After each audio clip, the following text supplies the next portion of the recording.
पश्चिम बंगाल की राजनीति किसी को अपनाती है तो लंबे वक्त के लिए और फिर किनारा करती है तो पलट कर नहीं देखती। आजादी के बाद दशकों तक कांग्रेस का राज बंगाल में रहा, लेकिन जब बंगाल की जनता का कांग्रेस से मोह भंग हुआ, उसके बाद से कांग्रेस पलटकर बंगाल की सत्ता में नहीं आ सकी।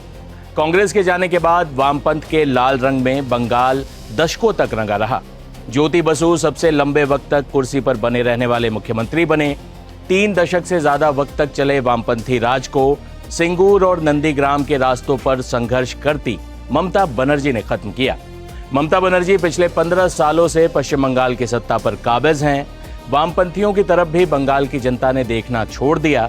पिछले 2 चुनावों में बीजेपी ने अपने मिशन बंगाल पर पूरी जान झोंक दी। पिछली बार तमाम हो हल्ले के बावजूद बीजेपी 100 का आंकड़ा नहीं छू पाई थी, लेकिन वो नंबर 2 की पार्टी निर्विवाद रूप से बन गई। हालांकि खेला होबे कहने वाली ममता बनर्जी ने बीजेपी के साथ खेला कर ही दिया था, लेकिन 2026 के चुनावों के बाद आए एग्जिट पोल के बाहर आते ही अब चर्चा का सबब है कि क्या 15 सालों बाद बंगाल से ममता राज खत्म होने वाला है। ये एग्जिट पोल के आंकड़े झूठे साबित होंगे या सच्चे? पिछले चुनावों में एग्जिट पोल का क्या हुआ था, ये तमाम बातें हम जानेंगे इस वीडियो में। दरअसल इस बार बंगाल की 294 सीटों पर हुआ भारी मतदान केवल एक आंकड़ा भर नहीं है, बल्कि पश्चिम बंगाल के राज्य की भविष्य के एक बड़ी तस्वीर के तौर पर भी सामने आता है। ऐसे में सवाल है कि ये जो बढ़ा हुआ आंकड़ा है, ये एंटी इनकम्बेंसी का संकेत है या फिर प्रो इनकम्बेंसी का। सवाल है कि क्या ममता बनर्जी चौथी बार मुख्यमंत्री की कुर्सी संभालेंगी या बीजेपी परिवर्तन का नारा जो दे रही है वो इस बार हकीकत में तब्दील हो जाएगा। वैसे तो बंगाल में मतदान का प्रतिशत हमेशा से अधिक रहा है, लेकिन इस बार 93% से ऊपर का आंकड़ा कई मायनों में चौंकाने वाला है। राजनीतिक गलियारों में इसके मायने निकाले जा रहे हैं कि ये परिवर्तन की लहर। आमतौर पर बहुत अधिक मतदान को सत्ता के खिलाफ गुस्से का प्रतीक माना जाता है। अगर ये साइलेंट वोटर का गुस्सा है तो ये ममता बनर्जी के लिए खतरे की घंटी हो सकती है।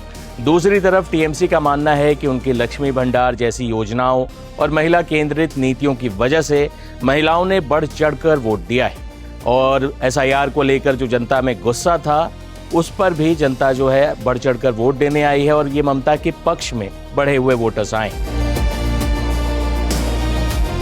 दोनों ही दलों के अपने अपने दावे हैं, लेकिन बता दें कि जो दूसरे चरण की 142 सीटें इस पर चुनाव हुआ था 2021 में, टीएमसी ने इसमें से 123 सीटें जीती थी। ये इलाका टीएमसी का सबसे मजबूत गढ़ माना जाता है, इसलिए ही भाजपा ने इस बार यहां अपनी पूरी ताकत झोंक दी। पीएम मोदी ने बनारस जैसा भव्य रोड शो किया, गृह मंत्री अमित शाह ने कई रैलियां निकाली और इसके साथ साथ बीजेपी ने यहां स्पष्ट तौर पर इस बार ध्रुवीकरण की कोशिश की। ध्रुवीकरण की इन कोशिशों में हुमायूं कबीर जैसे नेताओं ने भी आग डाली। अगर ध्रुवीकरण की ये कोशिश कामयाब होती है तो ममता बनर्जी के लिए रास्ता मुश्किल हो सकता है। तमाम चुनावों में हम एक फैक्टर देख रहे हैं, महिला फैक्टर। इस चुनाव में भी नारी शक्ति सबसे बड़ा फैक्टर बनकर उभरी है। एक तरफ ममता बनर्जी की कल्याणकारी योजनाएं हैं तो दूसरी तरफ आरजी कर अस्पताल जैसी घटनाओं ने महिला सुरक्षा पर गंभीर सवाल भी खड़े किए हैं। पानीहाटी में जिस तरह पीड़िता की मां को घेरा गया और फिर जो जन आक्रोश देखा, वो साफ करता है कि इस बार बंगाल की महिलाएं सिर्फ लाभार्थी के तौर पर नहीं, बल्कि एक सजग निर्णायक के तौर पर पोलिंग बूथ पर पहुंची। इसके अलावा भवानीपुर जिस सीट को लेकर बहुत चर्चा हुई, क्योंकि यहाँ पर ममता बनर्जी और शुवेंदु अधिकारी आमने सामने हैं। पिछली बार ममता बनर्जी को शुवेंदु ने शिकस्त दी थी, इसलिए भी इस बार भवानीपुर सीट को लेकर काफी चर्चा देखी। 2021 में मिली हार का बदला लेने के लिए ममता यहां अपनी पूरी ताकत लगा रही, जबकि भाजपा शुवेंदु के जरिए ये संदेश देना चाहती है कि ममता अब अपने घर में भी सुरक्षित नहीं। इसके अलावा बंगाल चुनाव में जिस तरह हिंसा की खबरें लगातार आती रहीं, इसने भी पूरे देश में बंगाल की छवि को खराब ही किया है। कई जगहों पर बमबाजी, झड़पें हुई, शुवेंदु अधिकारी के सामने भी नारेबाजी हुई। कई कार्यकर्ताओं को और नेताओं को, प्रत्याशियों को भी पीटा गया और उनके वीडियोज वायरल हुए। भारी फोर्स की मौजूदगी ने मतदाताओं को घर से निकलने का साहस दिया, जिसके परिणाम स्वरूप ऊंचे प्रतिशत के रूप में वोटिंग हुई। बंगाल का ये चुनाव अब तक का सबसे जटिल चुनाव साबित हुआ है। एक तरफ ममता बनर्जी की छवि है, 15 साल का उनका राज है, तो दूसरी तरफ भाजपा का सोनार बंगला और भ्रष्टाचार मुक्त प्रशासन का वादा। इसके अलावा हिंदू मुस्लिम की राजनीति तो है ही। रिकॉर्ड तोड़ मतदान ये संकेत दे रहा है कि जनता ने अपना फैसला तो स्पष्ट कर दिया है। यदि ये वोट सुरक्षा और न्याय के नाम पर पड़ा है तो भाजपा बंगाल में इतिहास रच सकती है। यदि ये वोट ममता बनर्जी के पक्ष में पड़ा है तो वो चौथी बार बंगाल की सत्ता पर काबिज होकर एक नया इतिहास रच देंगी।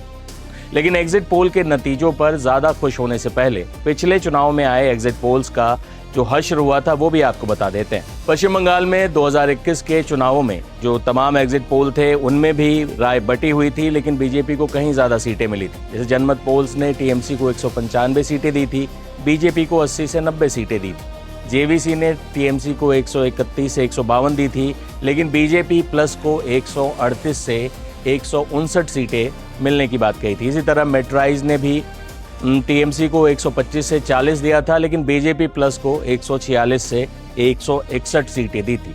जाहिर है कि यहाँ भी बीजेपी की सरकार बन रही थी। पी मार्क के एग्जिट पोल में भी टीएमसी प्लस को 118 से 138 सीटें दी गई थी, जबकि बीजेपी प्लस को 150 से 175 सीटें मिलने की बात कही गई थी।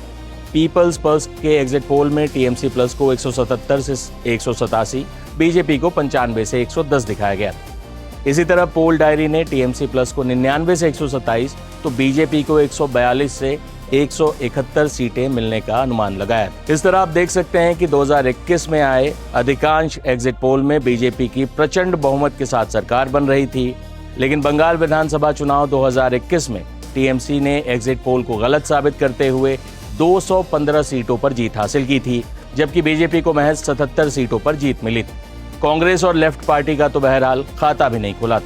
वोट शेयर की बात करें तो 2021 के चुनाव में टीएमसी को 48.5%, जबकि बीजेपी को 38.4% वोट मिले थे। ममता बनर्जी लड़ाका नेता हैं। अकेले दम पर वो बीजेपी जैसी ताकतवर इलेक्शन मशीनरी के खिलाफ अपना किला बचाने की लड़ाई लड़ रही।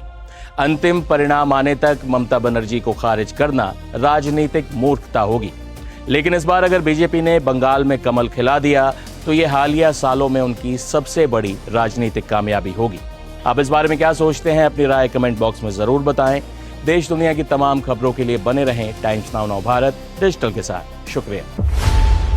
खबरों की रणभूमि में यहाँ शोर नहीं सोच लड़ती है, जहां शब्द नहीं फैक्ट्स वार करते हैं और हर सवाल खोलता है सच की नई परत।